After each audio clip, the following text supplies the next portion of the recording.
All right, welcome back to Lindustries Outdoors. Got a different kind of video I haven't done before. Doing some maintenance on my boat. I've got a 2016 Optimax ProXS engine, and I'm going to do some work on the cooling system today.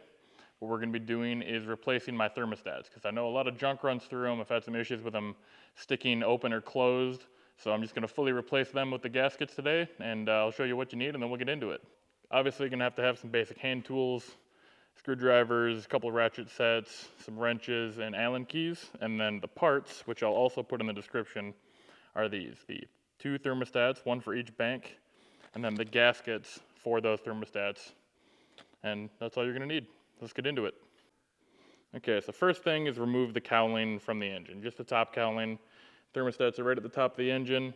There's one on each bank right at the top. So here's one under this cover right here. And then the other one is back here. They're all kind of hiding behind some hoses and wiring.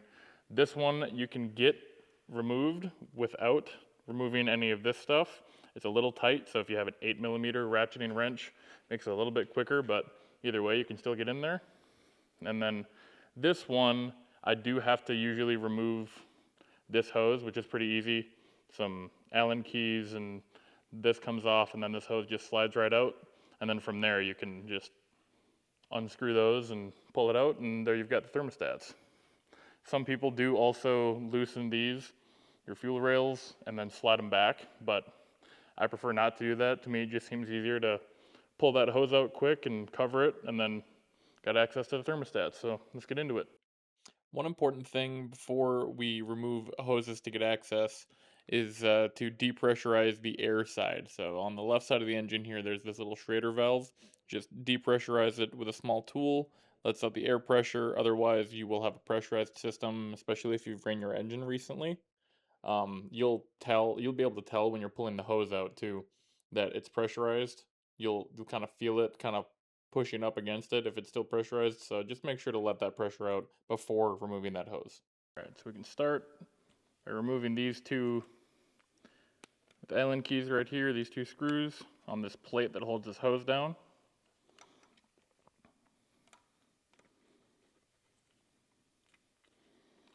Might be a little easier if I had the individual Allen keys out, but I'll make it work. All right. So once you get them loose, take them out with your fingers, and then you've got both these screws and the plate that they were holding in.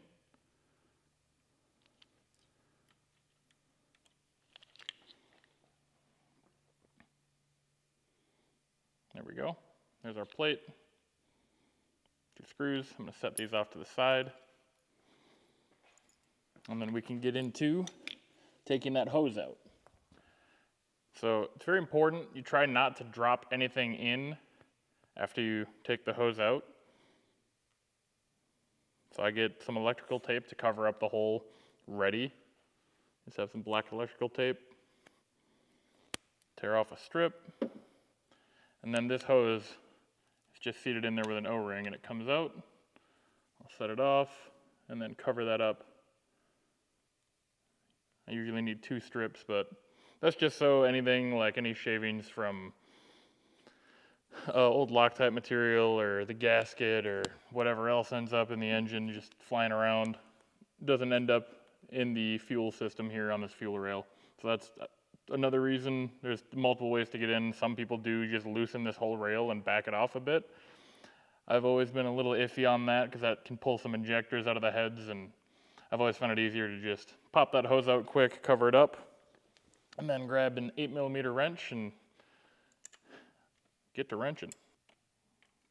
And this is where an 8mm ratcheting wrench would make it a little faster, but again, once you get them backed off a little bit, you can get them out with your fingers and then get into replacing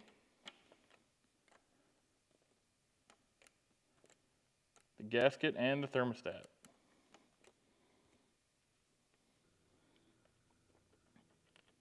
All right, so once you get those out, set those off to the side. I like to keep my parts all together, so I usually have my plate with those 2 screws I took out along with thermostat housing screws all in the same spot.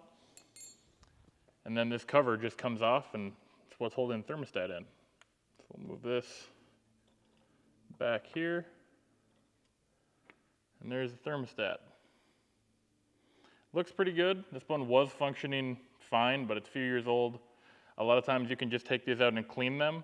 You can take them all the way apart. This just kind of unclips, and then you can get in there and scrub it out and see if there's anything in there. A lot of times I've just taken fishing line and kind of suspended it from the top and then put it in a really hot bowl of water, and that's what'll open it up, and that lets anything that's really stuck in there kind of come out, or at least become visible.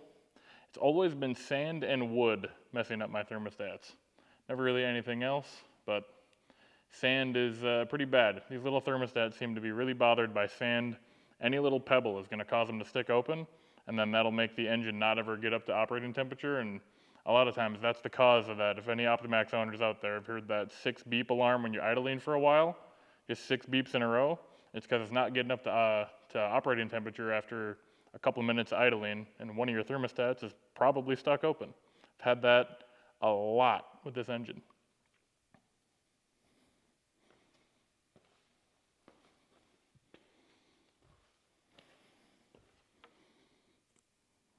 And then your gasket is, if you're like mine, I'll get a close-up shot of this as well. It's going to be stuck here on the back side of this plate. So this is your thermostat cover, and the gasket is just stuck right here. So part of it's going to peel off. So just peel it off, and then you might have to get at it. Try not to scrape up the surface too much, but just peel it off and then clean it off, get it nice and flat, and then we can replace it with the fresh gasket that we have.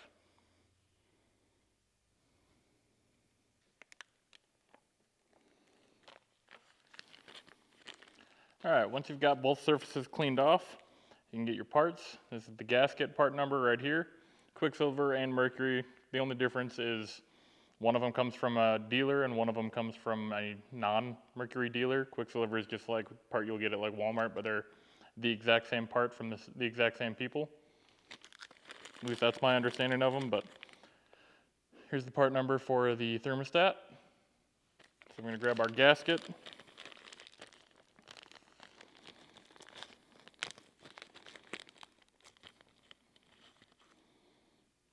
And then the new thermostat.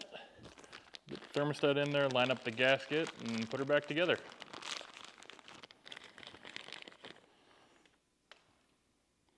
Here's our fresh thermostat. We'll get that in. And then here's your gasket. Put it in the right way.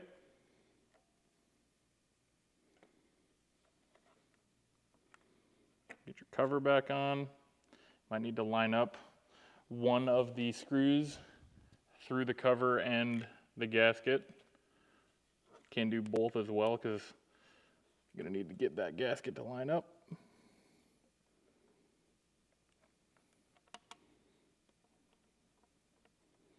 There's one. Get our other screw.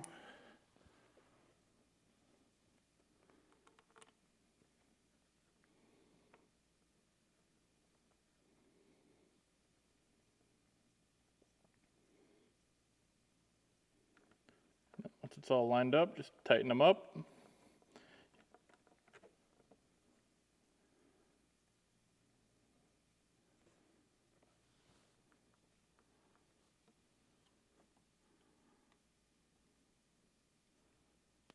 And finish it off with your wrench. Don't need to go crazy tight on these.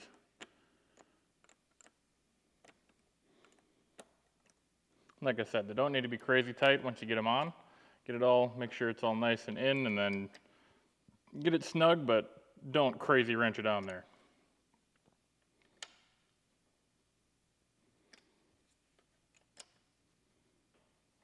Good to go. And then from here, we can put this hose back in, put that plate back on. So we'll take our protective tape we put on earlier back off.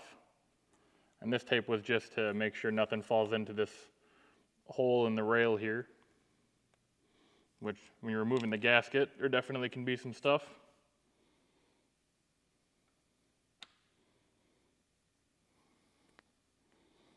Line your plate back up the way it was before.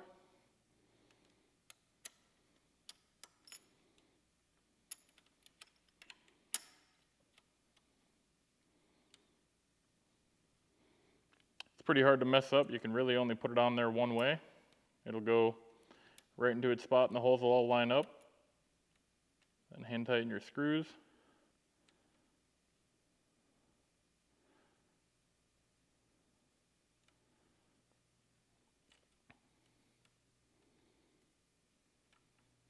One important thing here.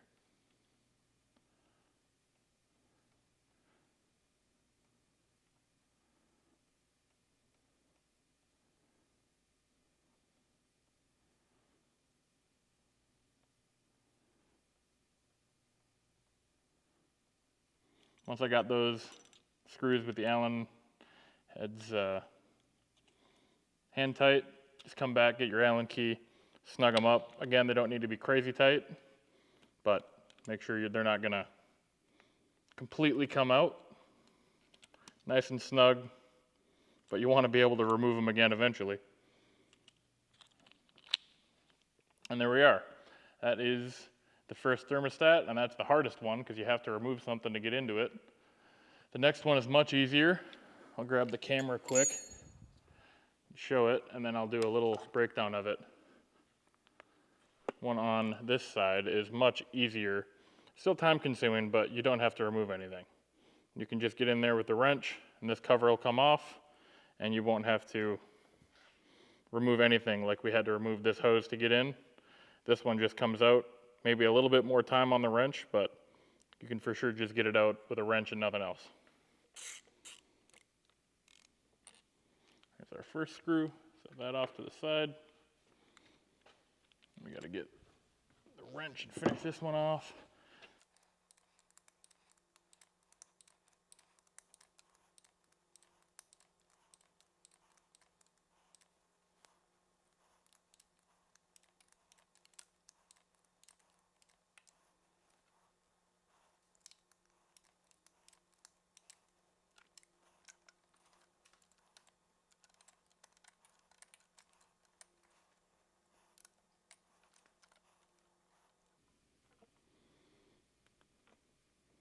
Very last few threads can usually be done with just your fingers and maneuver the entire thermostat cover out with the screw in it.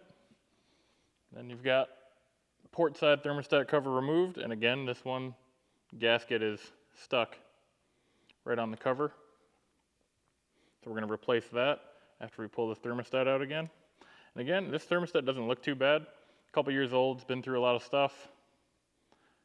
It's just been acting a little bit weird. My engine's been, these have been stuck open. I've got all the other parts replaced, and it just looks like these thermostats, something damaged them. I know sand can be pretty bad on them, and they seem to be just sticking closed and not working like they should, so we're gonna replace them.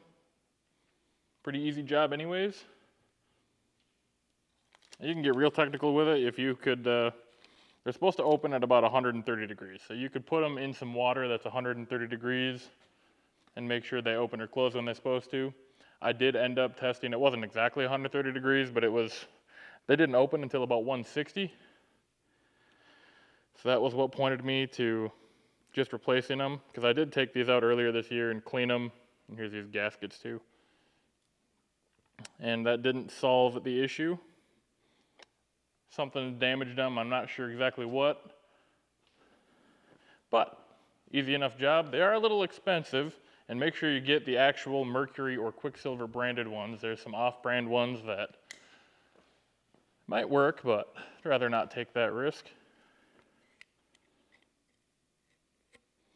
So yeah, you can test them, make sure you can clean them, or just outright replace them. I tried making these ones work, and they just were not acting right. We're not opening when they should, perhaps closing too. Maybe that's why I was getting so much sand stuck in them. They're just not operating right, so we're just gonna replace them and should be good to go.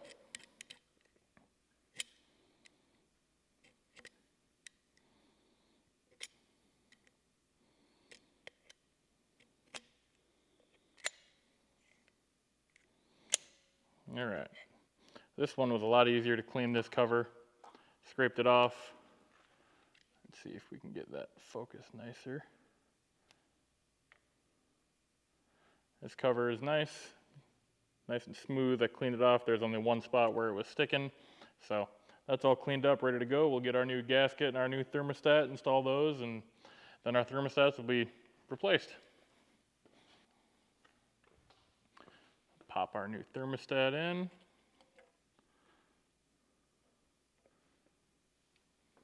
Line up the gasket. Grab one of our screws. This one is just a little bit easier to kind of orient it with the screw through the cover into the gasket.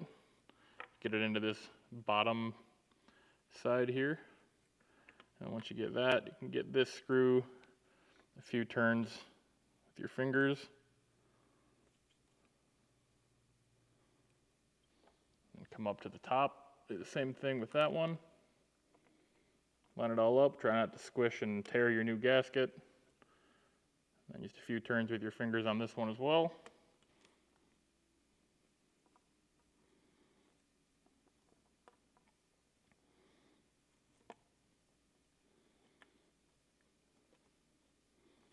Some slight pressure on the thermostat cover to keep everything nice and sandwiched together as well. Helps thread these in a little easier.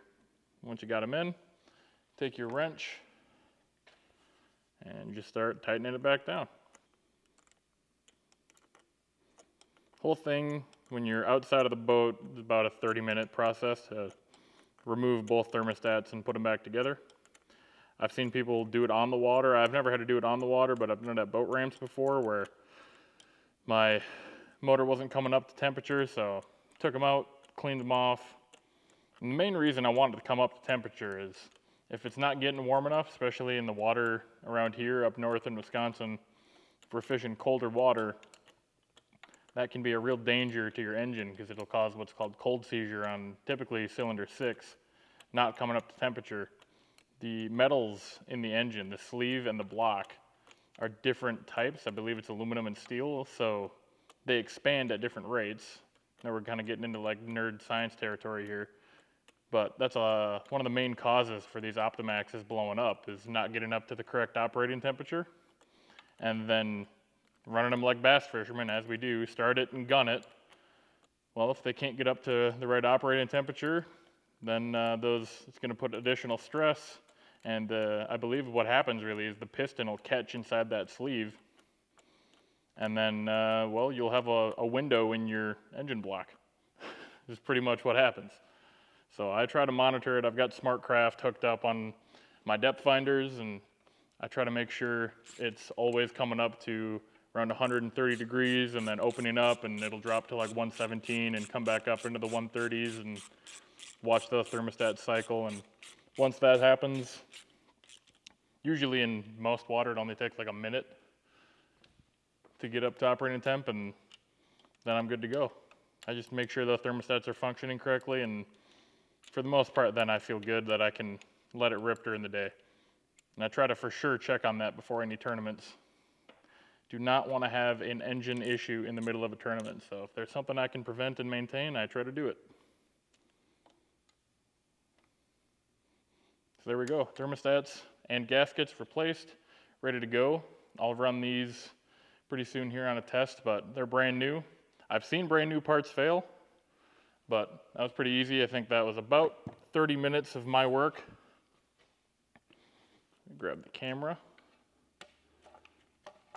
But that's all there is to it. I am not a marine mechanic. I've just read a lot of stuff on the Bass Boat Central forums and have just been working on this engine for a few years now, and it's been working. I got 800 hours on it, still kicking. Been trying to do as much as I can to keep it rolling, but easy thing. Just keep an eye on those thermostats. Don't have to replace them. You can do this exact same thing to just take them out and clean them, put them in hot water and watch them open and then scrub them out, or take them fully apart and clean them, because they don't always break. It's oftentimes there's just stuff jammed into them and you got to clean them out. But if they're broken, easy to replace, just a good thing to keep an eye on and make sure your motor's running. I'm going to do some other maintenance and keep an eye out, get subscribed to the channel. I'm going to try to make some more videos like this, and I'll see you in the next one.